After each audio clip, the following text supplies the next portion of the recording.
Bueno, 7:41 de la mañana vamos a hablar con otro diputado provincial, en este caso Carlos Delfrade. Carlos Delfrade, diputado provincial del Frente Social y Popular y también investigador que está por sacar una nueva obra en la que analiza el tema del narcotráfico, por lo que tengo entendido. Él lo va a explicar más seguramente.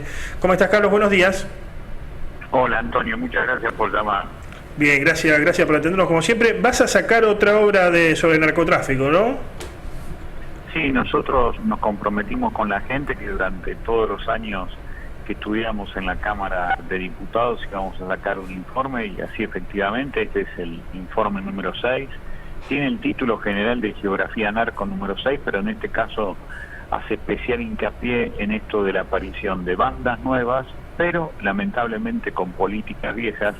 Los resultados siguen siendo muy duros para la gente porque no encuentra tranquilidad en su vida cotidiana. Tuvimos 375 homicidios en la provincia de Santa Fe el año pasado, muy bravo, y esto tiene que ver con eso de la política vieja que nosotros denominamos, sobre donde lo personal de cada persona política, de cada sector mayoritario que han gobernado la provincia en los últimos años, se pelean por cuestiones personales como si fuera una especie de imperio de las vanidades y no nos podemos terminar de poner de acuerdo en 3 puntos básicos para generar algo de seguridad para la gente.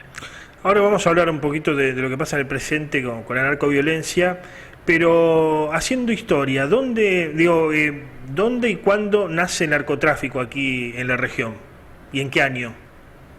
En realidad nace con el primer cargamento de cocaína que llega en la dictadura en la zona franca de Bolivia el 24 de abril de 1978, Antonio, cuando vinieron 200 kilos de cocaína de Bolivia, fueron recibidos en su momento por Emilio Eduardo Macera, se presentaron a la prensa como 200 kilos de azúcar refinado, y eso después fue contado por un ex integrante del ejército argentino, que en este caso está preso en Brasil, y que relató aquello y que tenía que ver con todo lo que se venía preparando entre la dictadura de Banzer y la dictadura de Videla. Ahí empieza el desarrollo del narcotráfico, que como verás es de arriba hacia abajo, con un acuerdo entre los gobiernos de ambas dictaduras, con lo cual nosotros siempre decimos, este es un negocio paraestatal, porque es un negocio ilegal que se produce de arriba hacia abajo desde agencias estatales. Bueno, incluso algunos decían, no sé si maneja esta información, pero se decía en su momento que Galtieri podría haber llegado al poder supuestamente relacionado a este tema, al tema del narcotráfico, porque nadie se explicaba cómo alguien de Rosario, por ejemplo, podía llegar a ser presidente, pero dineros calientes, utilizando una terminología de otros lares, habrían ayudado a esto, ¿no? Bueno, de hecho, un funcionario de él, creo que fue secretario de Hacienda, ahora me olvidé el nombre, que después participó junto a los Kirchner en la política, se conoció que blanqueó en su momento dinero del Señor de los Cielos, Amado Carrillo Fuentes, en los años 90 y 2000. Ahora me olvidé el nombre. Y lo que pasa es que Carrillo Fuentes en ese momento, cuando Galtieri asume la comandancia del primer cuerpo de ejército, lo hace después ser comandante del segundo cuerpo de ejército, estuvo acá en Rosario, entre el 12 de octubre de 1976 y enero del 79, es ahí en el 79 cuando avanza el primer cuerpo de ejército, porque allí recibe el apoyo en realidad de los grandes empresarios de lo que era el segundo cordón industrial más importante de América Latina, como el de Rosario, Antonio. Claro. Él sí le había dado el visto bueno a aquella apertura, porque de hecho el comandante del segundo cuerpo, cuando se produce esto que yo te cuento, 2 meses antes del Mundial 78, es el propio Galtieri, pero era un negocio entre Videla y Banzer. Es muy importante eso, porque eso después hoy ya tiene literatura muy interesante en Bolivia, porque allí aparece el primer proveedor de cocaína de Pablo Escobar Gaviria, que es Roberto Suárez Gómez. Este hombre, su mujer, Aida Levy, escribe un libro muy lindo, muy importante para nosotros. Incluso Klaus Barbie, de la cocaína, relata todo esto. Incluso Klaus Barbie, que vivió en Bolivia, el criminal nazi, prestó campos para que se cultive justamente lo que es la hoja de la coca.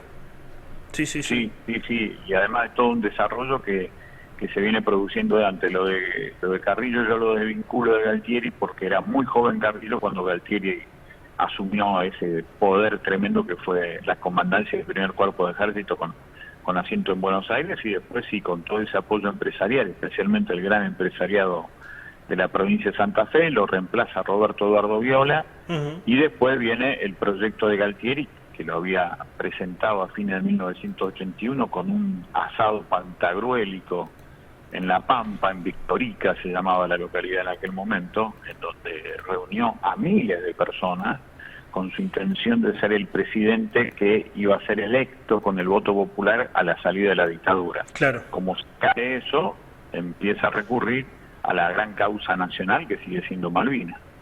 Claro, después vienen los 80. Los 80, bueno, se lo llegó a relacionar a una persona que fue ministro de gobierno, hoy ya no vive en la ciudad de Rosario, vive en Mar del Plata. Eduardo Ceballos. Por lo que tengo entendido, Eduardo Ceballos. Eduardo Ceballos. Sí, sí. Yo me entrevisté con él, fue una entrevista muy buena porque fue una entrevista de 10 páginas, él accedió a contestarme las preguntas por correo electrónico, así que fue muy interesante porque él tuvo que reflexionar cada una de las respuestas. Ahí es muy interesante lo que marcaba él, fundamentalmente en lo que tiene que ver con que el desarrollo del narcotráfico en la década del 80 en la Argentina tiene un punto de inflexión, que es cuando empiezan a aparecer la necesidad de las privatizaciones. Eso se profundiza en 1998, cuando él ya no estaba. Claro. En 1998 se producen dos cosas, Antonio, que es muy importante en esta historia. La privatización de los puertos, se privatiza el puerto de Rosario y llegan los filipinos. Vos eras muy pibe, sí, pero fue impresionante, porque los filipinos estuvieron 2 años en el puerto de Rosario, supuestamente con la idea de exportar los autos de la General Motors. Cuando los filipinos se van del puerto de Rosario, 0 autos exportados. Este es un tema realmente impactante, son datos muy pero muy concretos. Y ese año también es la privatización del Banco Provincial de Santa Fe, que se lo entregamos a los hermanos Rom, al Banco General de Negocios, que terminaron presos los dos por lavar dinero del narcotráfico. Ahí sí ya la cuestión empieza a profundizarse, y después en la década del 2000 tenemos el punto fundamental, que es el cambio de gobierno de Ubey a Wiener, porque ahí queda claro, a partir del año 2007, que la Argentina ingresa en el planiferio del negocio internacional de la droga, cuando le empezamos a exportar efedrina a los carteles mexicanos. Y ahí antes de eso empieza devastado. Antes de eso, en los 90, se hablaba también durante el reutemismo, recuerdo, de las pistas clandestinas. Claro, nosotros en el año 2000 lo que detectamos fueron 30 pistas clandestinas, pero tenía que ver más que nada con el contrabando de cigarrillos, que venía del Paraguay. Eso también tenía que ver con la prostitución infantil, las chiquitas que se consumían acá como si fueran objetos en la terminal de colectivos, ¿te acordás? Había un boliche que se llamaba Caburé, que estaba en la calle Caferata y Constitución, apenas cruzabas Caferata para el lado de Rioja. Eso es impactante porque eran chiquitas paraguayas que tenían 14 y 16 años, y con un arreglo con la comisaría séptima, que está ahí en la terminal, que estaba ahí en la terminal, le fraguaban los documentos para aparecer como mayores, y que ellas supuestamente tenían el consentimiento para ser prostitutas. Increíble, increíble. Después, a ver, historia, siempre... Yo estoy pensando que estoy por hablar 3 horas. No, pero es muy interesante, porque esto no nace de un día para otro, no nace de un repollo.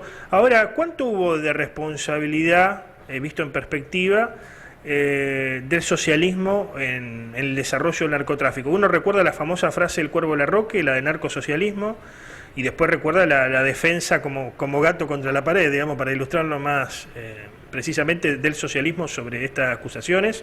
Aún hasta hoy en día se lo sigue haciendo, pero ¿cuánto hubo de responsabilidad en el desarrollo del narcotráfico y de que lo que era para, no sé si coincidirás conmigo, pero lo que era para el consumo de la bohemia, de los artistas, de aquellos que querían experimentar con drogas, con algo diferente, pasó a ser de consumo popular, obviamente diría Cristina, con una menor calidad de droga, obviamente, pero se transformó en otra cosa? Yo creo que el socialismo no sabía qué hacer con la policía, y esa es la madre de los errores.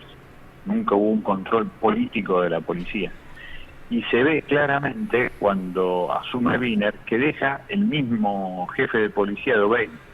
Durante el primer año del gobierno de Wiener está el comisario Cáceres, que después termina imputado de enriquecimiento ilícito, y lo deja.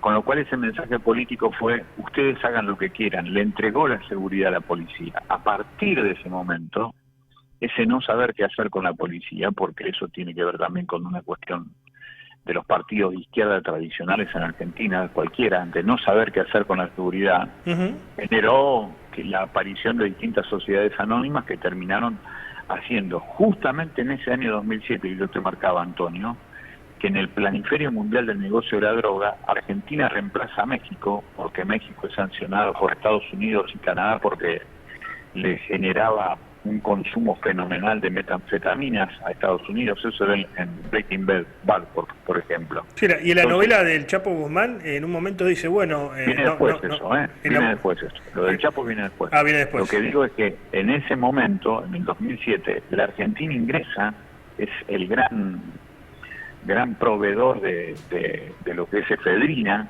para realizar la metanfetamina en México.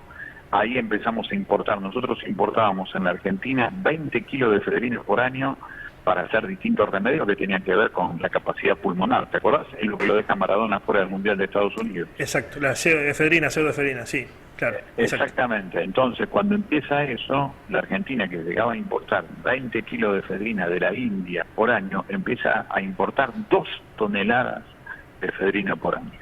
Es impresionante, y a partir de eso se democratiza el consumo. Ahí es el cambio de Wiener por Obey y empieza el desmanejo político de la policía, que resulta fundamental, porque todas las bandas, como ocurre en todo el mundo y fundamentalmente en los principales países de América, son narcopoliciales, y ahí empezó la debacle que hoy estamos sufriendo.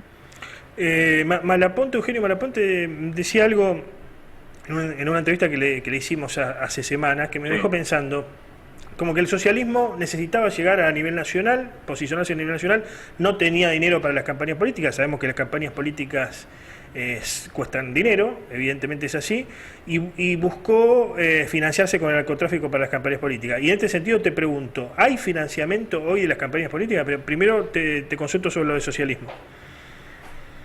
Yo lo que creo que el socialismo tuvo el apoyo de grandes empresas y de la obra pública. Me parece que con eso les llevaba bien. Después que había cajas negras policiales que eran alimentadas por el narcotráfico, seguro. Ahora, después cómo llegaba eso a la cúpula de quienes manejaban el dinero, me parecía que eso puede venir de cualquier lado. Y de hecho me parece que allí aparece el teorema de Julio Grondona, Antonio, que decía que acá no se pregunta por el origen del dinero, y me parece que en determinados momentos, en determinados sectores políticos, eso suele ocurrir. Claro. ¿Hoy pensás que hay financiamiento del narcotráfico para las campañas políticas? Yo lo que creo que hay a través de otros mecanismos, que ese dinero aparece en empresas inmobiliarias, empresas vinculadas a quienes son los contratistas del Estado santafesino. Para mí esa es una clave para determinar por qué la democracia tiene tan baja intensidad en la provincia de Santa Fe. Hay contratistas vinculados con sectores relacionados con la barra, creo que el de la barra de Central. Creo que el caso más claro es el caso de Dutra. Dutra durante años fue contratista vendiéndole a los hospitales de la provincia de Santa Fe el alimento, y fue contratista del año 2000 en adelante. Sí, que Catering Gourmet. Directamente vinculado con la barra de Central, y la barra de Central es uno de los grupos más vinculados al desarrollo del narcotráfico en Rosario. Catering Gourmet. Entonces dinero, el dinero que llega a la campaña es del contratista, no se lo da Pillín a La Plata, se lo da Dutra. Lo último que te pregunto, ¿cómo estás viendo la gestión de Saín? Si es que se puede hablar de gestión, porque la verdad que yo lo veo más como un analista periodístico o como un dirigente político que como un funcionario, no sé cómo lo ves vos. Y bueno, y ya hemos naturalizado, ya prácticamente los medios ni hablan de los asesinatos, pero día a día estamos teniendo nuevos asesinatos, balaceras, armas blancas, muertos. ¿Qué se puede decir? Yo creo que las ideas son muy buenas, que los proyectos son muy buenos, pero no controla la policía. Este es el problema, por eso hablo de políticas viejas. Pero él justamente dice que quiere controlar a la policía, o que vino a eso, directamente dice eso, digamos. Claro, porque tiene que haber un control democrático de la fuerza policial. Lo mismo decía Puyaro. Yo me acuerdo del primer año de Puyaro, que a mí me daba mucha esperanza, y terminó mal, pero termina mal porque no se termina generando control político sobre la fuerza de seguridad, porque queda claro, Antonio, en 37 años que llevamos a la democracia, que un solo partido político no puede manejar a la totalidad de la fuerza de seguridad. Eso se terminó, ya fracasó. Y ahí está la gran duda, por eso digo, es la política vieja.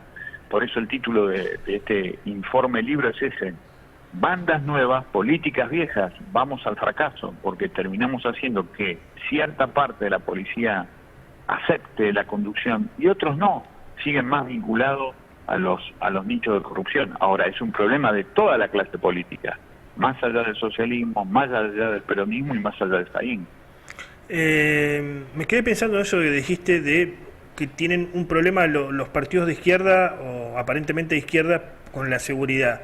Y esto te lo pregunto del mayor de los respetos, pero ¿pensás que el garantismo falla o no logra entender la problemática de la seguridad de una forma práctica, quiero decir, ¿no? Para dar con la solución. Sí. Sí, eso en primer lugar, en realidad no es el problema del garantismo, sino el qué hacer con la policía nunca se lo plantean los sectores de izquierda, nunca lo planteamos nosotros, hablo en primera persona porque me corresponde la parte que me corresponde a mí. Jamás se planteó la idea de cómo conducir la policía, porque se pensaba siempre que la policía es un organismo de represión vinculado a los sectores de poder. Sí, un instrumento de la burguesía, diría Marx, un instrumento de la burguesía, claro. Sí. Claro, entonces, frente a esa situación, frente a ese diagnóstico, chau, quedas lejos. Y entonces jamás vas a poder comprender la estructura que imprescindiblemente hay que controlar desde la democracia, porque si no, ahí sí, tenés violaciones a los derechos humanos y claramente frente a eso vos decís, no, tenemos que garantizar que acá no se mate a nadie sin razón, claramente es así. Por eso digo que el problema más serio es la concepción política, el diagnóstico. Lo que nosotros volvemos a marcar acá es que si el diagnóstico es el narcotráfico, es un flagelo, como si fuera un castigo divino, estamos lejísimos de la realidad. Es un negocio, es una actividad económica que tiene un desarrollo de por lo menos el 40% de lo que pasa hoy en la actividad económica de Rosario y de la provincia de Santa Fe. Mientras no se analice así, vamos a estar cada vez más lejos de la solución. Muchas gracias, Carlos. Gracias como siempre. Un gustazo, un privilegio. Chau, Antonio, hasta cualquier momento. Adiós.